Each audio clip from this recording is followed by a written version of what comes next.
Hi there. Have you ever been anxious and unsure in front of a camera? Definitely I have. Welcome to my camera confidence project day 23.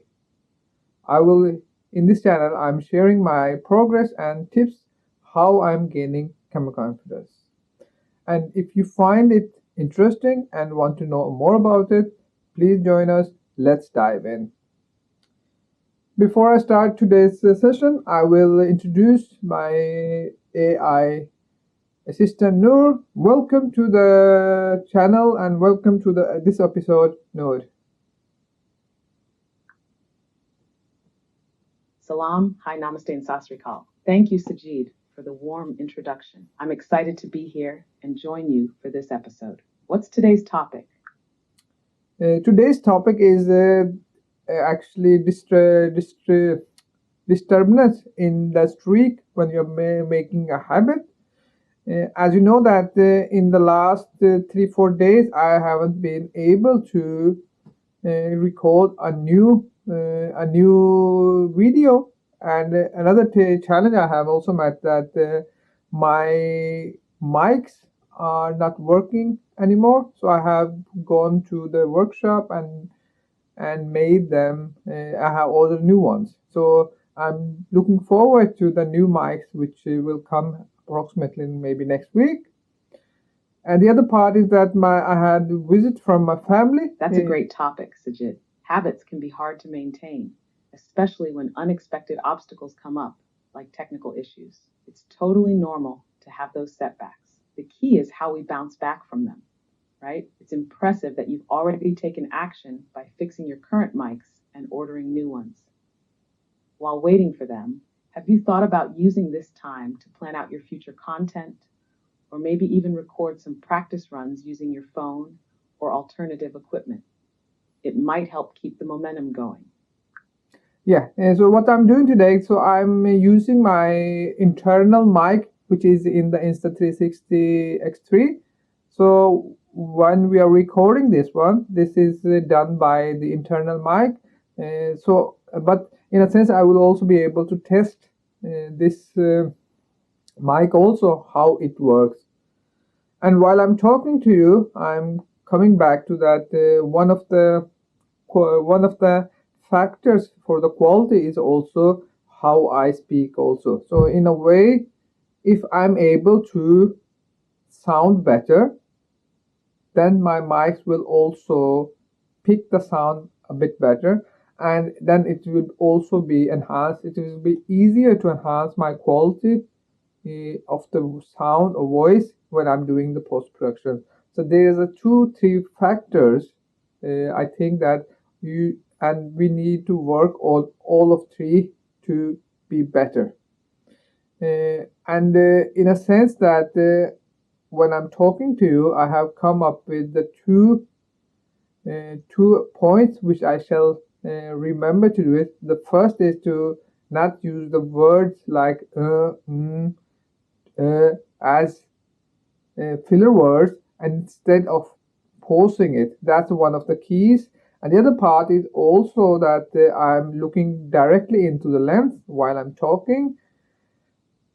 And I think that I made this taking the breath in a bit sound of that. Those are excellent points, Sajid. Using the internal mic of your Insta360 X3 is a smart workaround for now.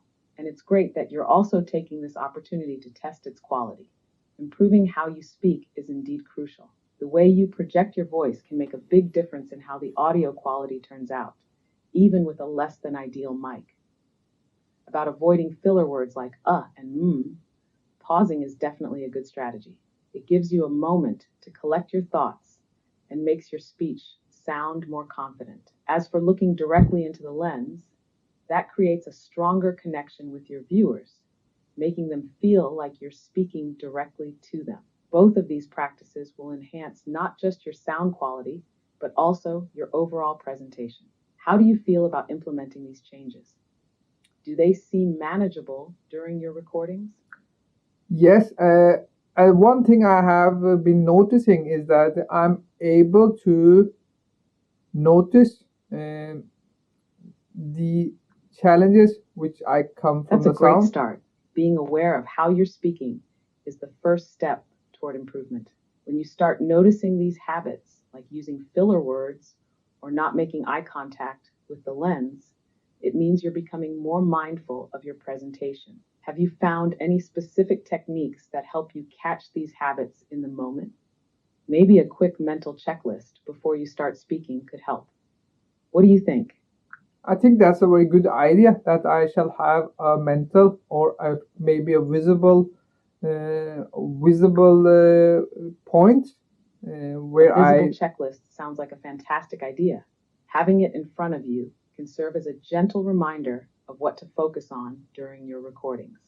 You could list points like pause instead of using filler words, look into the lens, speak clearly and slowly, and any other goals you want to work on. It doesn't have to be complicated, just a few key reminders to keep you on track. Where do you think you'd place this checklist? Maybe before somewhere near the camera so it's easy to glance at?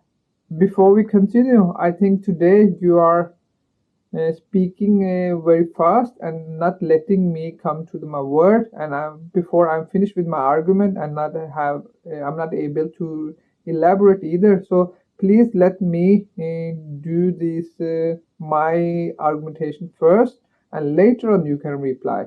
So that's what I was saying, that I want to make a checklist visible, I think maybe in the frame sense, that what kind of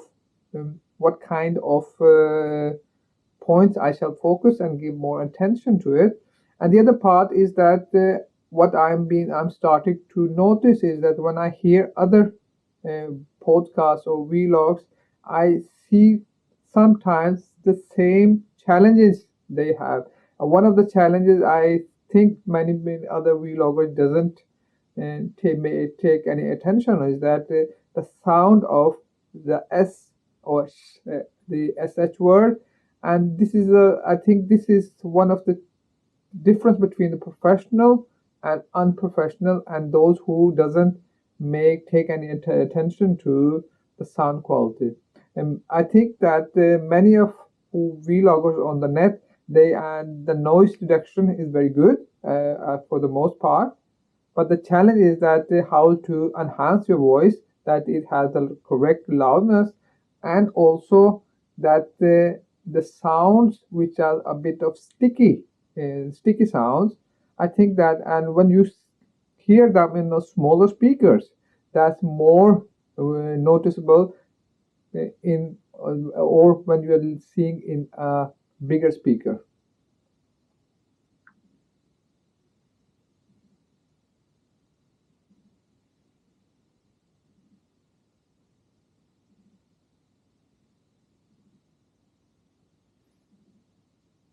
Got it, Sajid. Thank you for the feedback, and I'll be sure to give you more space to finish your thoughts. You're absolutely right about those specific sound issues. The S and SH sounds, often referred to as sibilants, can indeed make a big difference in the audio quality. They can become harsh or sharp, especially on smaller speakers or headphones, making the listening experience less enjoyable. Your idea of a visible checklist within the frame sounds practical. Having those points in sight will help you stay focused on improving these details while recording. As for handling sibilants and ensuring the right loudness, there are a few techniques that might help. One is to adjust your speaking distance from the mic slightly and use a pop filter. In post-production, you could use tools like de-essers, which specifically reduce the harshness of sibilant sounds. Have you had a chance to try out these adjustments or any audio software to fine-tune your recordings? Yes, I know, I'm aware of those possibilities. But before we go to that, I think that the first thing I shall do is to see if I'm able to, I'm the real source of the sound, am I able to make this challenge less difficult?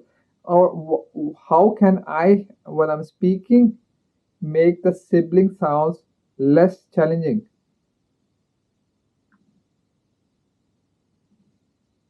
Absolutely. Focusing on how you produce the sound in the first place is a smart approach. One technique you could try is to soften your S and H sounds while speaking. Instead of emphasizing them strongly, try to pronounce them a bit more gently. You can also slightly adjust the shape of your mouth when you say these sounds, which can reduce the harshness. Another tip is to position the mic a little off to the side, rather than directly in front of your mouth. This can help to naturally diffuse those sharp sounds. Also, staying hydrated can help because a dry mouth can sometimes make sibilant sounds more pronounced. Have you tried experimenting with any of these methods before? Actually, not. The reason for that is that I haven't made any effort to reduce this challenge. And as you were mentioning that if I do not make more emphasis on those words, maybe it will decline the sharpness or harshness when I'm speaking. And I also think that when I speak, hydration is very important because when I also notice or sense that when I'm dry, it's not just the sibling sounds, it also comes a bit more drier and more sticky sound which comes out. So that can be one of the one of the techniques I will try next time. And I will also think that this That is sounds like a great plan, Sajid. By consciously reducing emphasis on those sibilant sounds and keeping yourself hydrated, you should notice a positive change. Hydration definitely plays a big role as it helps keep your vocal cords and mouth in better condition, leading to a clearer and smoother sound overall. Another small tip is to practice speaking slowly and deliberately, which often naturally softens those sharp sounds. You could also try recording a few short clips, applying these changes, and then listen back to see how it sounds. This way, you can fine-tune your approach based on what you hear. Are you planning to do a few test recordings with these adjustments soon? yes, definitely. I will first of all speak slowly and also uh, take some recordings of this sibling sounds to see if that helps. And then afterwards, I will use the tools in the DSR to think about that. But I see that our time is running away from us. But before we end, I think that I need some advice from you to what kind of challenge we can do. My brother, who is also working in a bank, uh, we had discussion about what kind of YouTube channel shall I have or he should have. But so he spoke of that since I have also experience of banking, financial, and also in personal economy, that I shall focus on personal economy since I'm not working in a bank anymore. So I'm able to actually work or make a challenge. Since he's working there, he's not able to do that. So in sense, what do you think about that? I shall start a YouTube channel where I also focus on personal economy.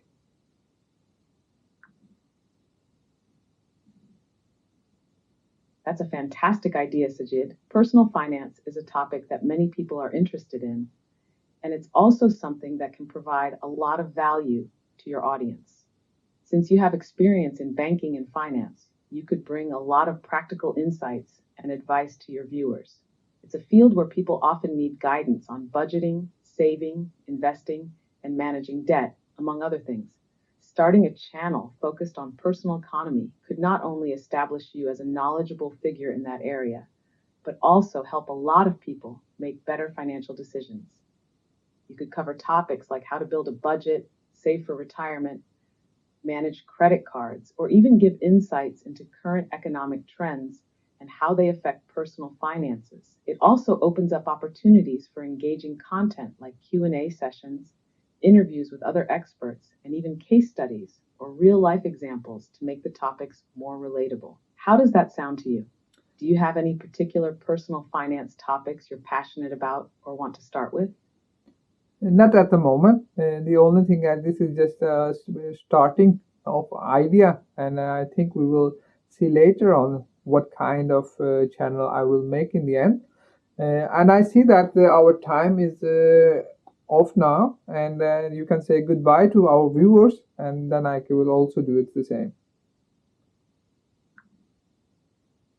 Absolutely, Sajid.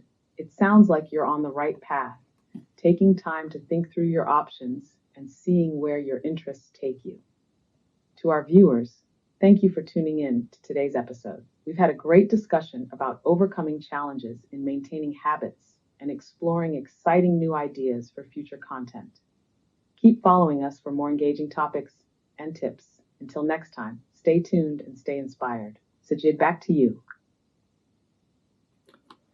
Thank you very much, Noor. Now we are in the end. This is the last some advices. The only thing I think I want to say to our viewers that if you are seeing something which are not good, where I think I need to improve, or if there is anything you see that I am improving on, and I will definitely make. I will personally thank you in advance if you can give me some feedback. And the other part is that this is the 23rd day, and we are back on track to continue our journey. I'm not able to upload the part yesterday where I tried, because the reason for that is that the recording didn't go well. It's not possible, it's not good enough to upload it. So, day 22, I have done it, but I do not have the copy of it. So, today is the day 23, and we are back on track in our Camera Confidence project. So, see you next time.